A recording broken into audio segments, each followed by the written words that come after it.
So we are in week 9. We are over halfway through the semester. Yay. You do have a discussion board this week, and the quiz 7 will cover last week's PowerPoint drama and this week's PowerPoint story.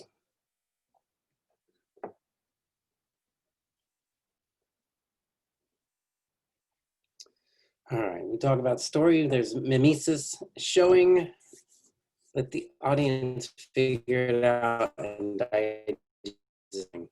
remember your English teacher saying, show me, don't tell me. This is what they were talking about.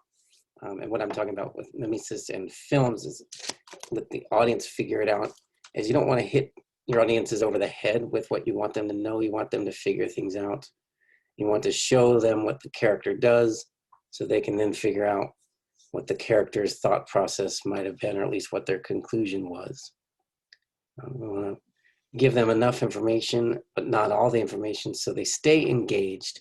And that's the enjoyment, I think, of watching movies, is you're trying to figure out what the character is going to do next to achieve their goal or solve their problem or get out of whatever situation the writer has put them in. And we don't want to tell them too much. We want them to figure it out. We want to show them the story, not tell them the story.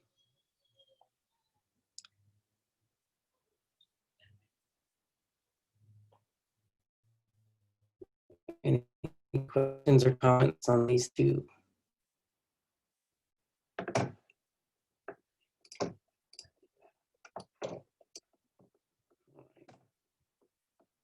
Story versus plot. This is an interesting distinction. Story is your general subject matter, the events that happen and the characters or players who are going through it. Plot gives us more information. It's a story plus structure and the tone or attitude towards the material. So not only do we have the characters and the subject matter, but we have the story and the way it's going to be told. If you look at Pulp Fiction, it's not told in chronological order. It's told out of sequence. And that would be part of the structure and part of the plot. And then the attitude towards the material. If you have a war movie and you want to say that war is a horrible abomination of man, it's the worst thing we could ever go into, that's part of the plot, the tone or attitude toward the material, or even the style, if you will. If we're taking a satirical look at something or a really gritty, sad look at something. Tone, as we just mentioned, is the attitude towards the material. Mood, so we're going to distinguish between these two words when we're talking about movies. Mood is how the audience perceives the scene as happy or sad, frustrated or calm, angry, or what have you. Whereas the tone is more an attitude towards the subject matter. Let that marinate over some time. It takes a little while to kind of put these into words to understand it. Any comments or questions?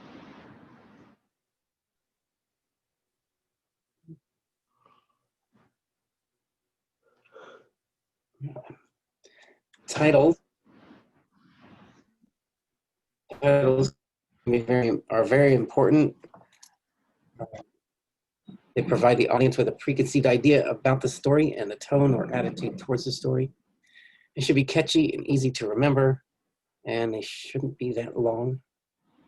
Star Wars is a fantastic title.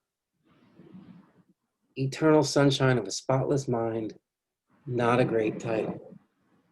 Now, once you've seen the movie, then it makes sense, and it's a very fitting title, but it took me about 10 years to memorize it. So for me, that's not a very effective marketing tool, and titles are part of your marketing tool. Catchy, easy to remember, give you an idea what the movie's going to be about, and things like that. Should pique your curiosity if possible. Trying to think of some other bad title. Jaws, easy to remember, great title. Smokey and the Bandit, easy to do. The Boys, pretty effective title. If you are a creator and you write and create stuff, and you're stuck on the title, first of all, I think it's very important that you give your script a working title, give your project a working title, even if you hate it, something that you can call it to refer to it when you're talking about it. One of the easiest ways to do is just take the main character's name and put it in and call it that. You could have called it Luke Skywalker. Not the greatest title, but it would have worked. We could have called it Luke and Han. People would have been like, what's that about? But it would have been easy to remember and probably would have worked. Not as well as Star Wars, but you get the picture. All right, moving on. Openings of movies, or at least in the first act, you want to set up the internal worlds of the story, put time and place, the story happening. Is it 1920s Chicago? Is it 2121 on a moon around Saturn? When and where are we taking place? We set up early on in your stories. You set up the style. Is it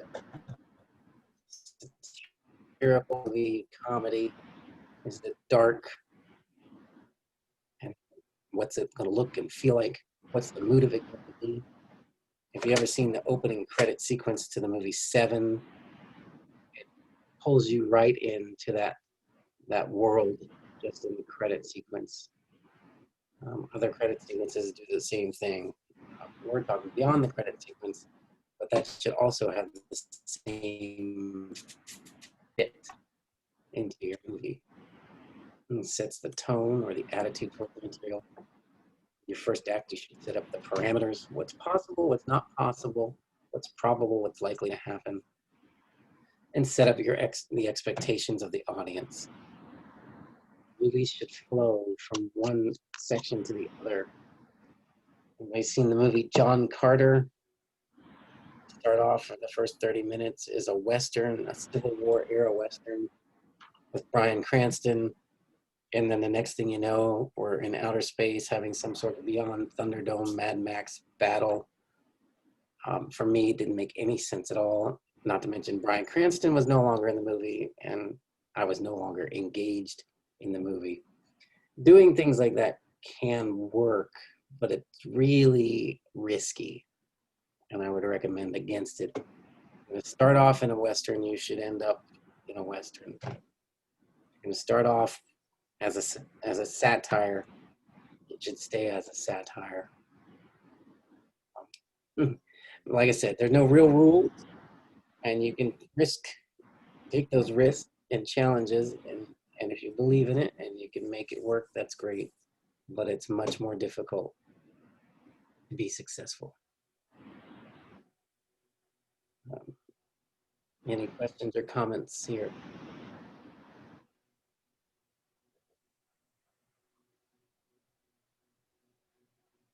All right, documentaries are also shaped by technology. Lightweight handheld 16mm cameras came out in the late 50s, 60s, 60s.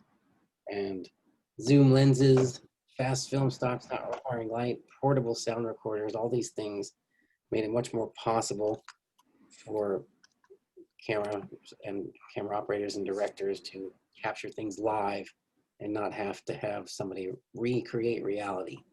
You could run and gun is what we call it when you're shooting that way. You're just catching things as they happen and requires zoom lenses, light cameras, the ability to move around quickly, set up your shot and get it before what you're trying to shoot stops happening. Okay. Allows you to go into people's houses and shoot low lighting situations, etc., etc. Any questions or comments here? Of course, nowadays with drone cameras and super fast video cameras, meaning they can work in extremely low light situations, we have lots of advantages to be able to get good shots in less than ideal situations. Genre, basically a type of art or a style, a category, is a better word for it. We talk about musical genres. There's rock and roll, there's mariachi, there's jazz and blues and classical music. They're all very different.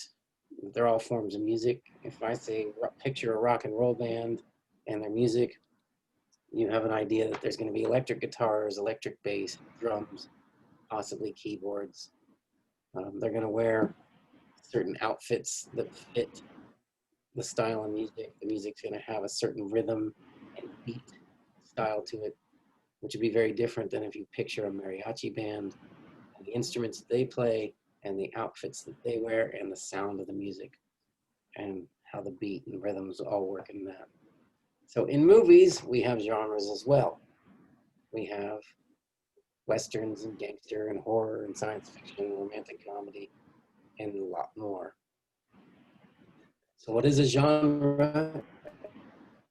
It's distinguished by a set of conventions and style, location, characters, stories, and values. Comes with a set of expectations. The audience has an idea what they're in for once they know the genre of the movie.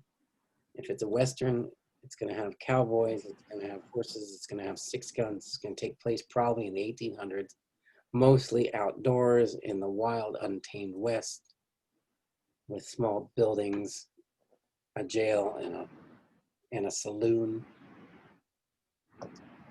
We have expectations about the story and the character types that are going to be in it. These pre-known aspects of the movie allow the director and the writer to develop a lot of subtext and allow the audience to focus on subtext and themes because everything else is quite familiar already.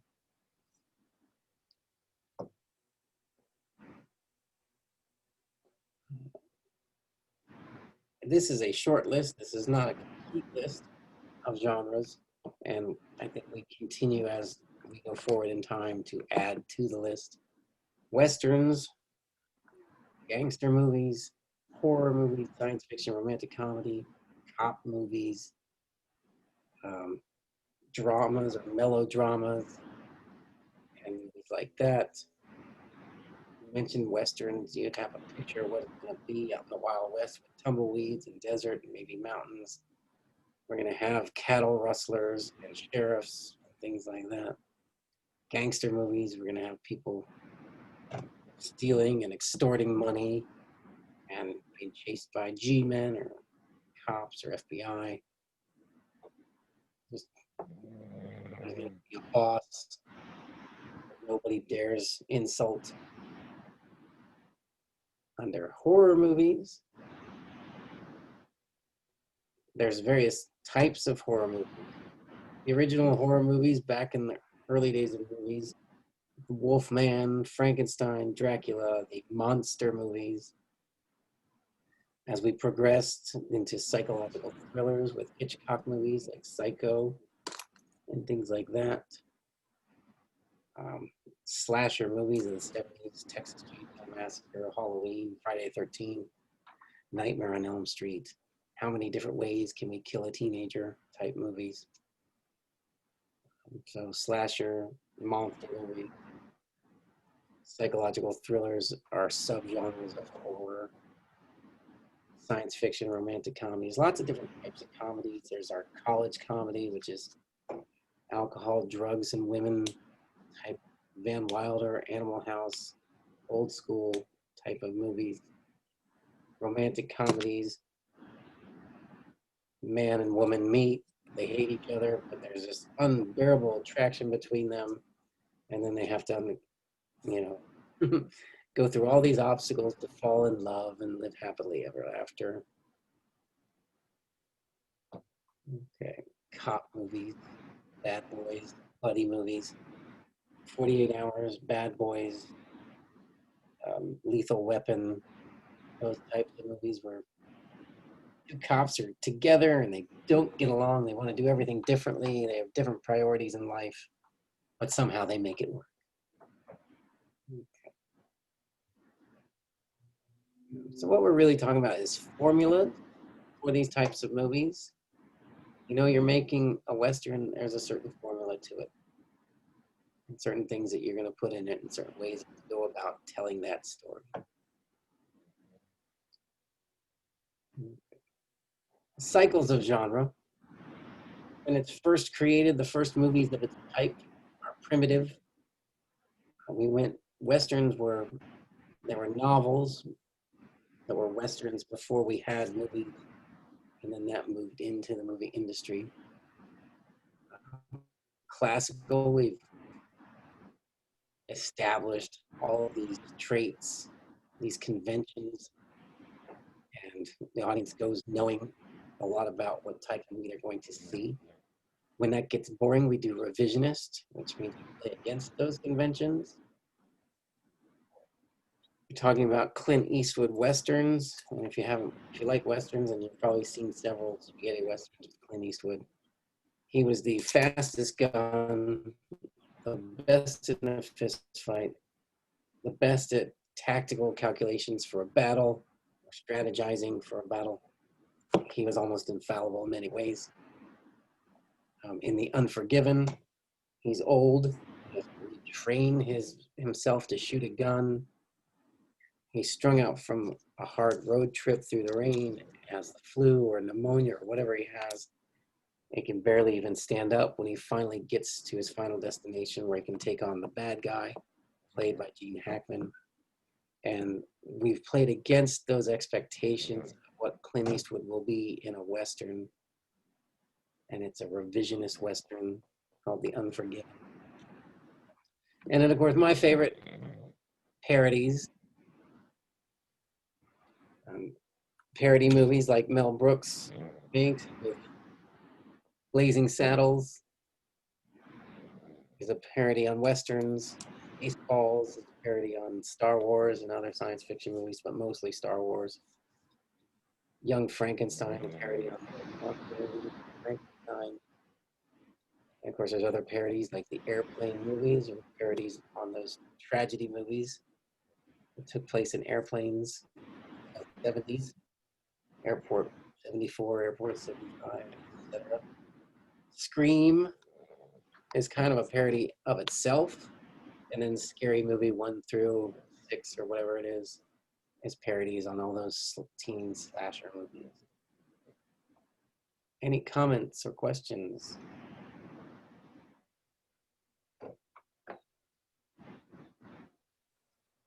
This all making sense? All right, who's got their mic open?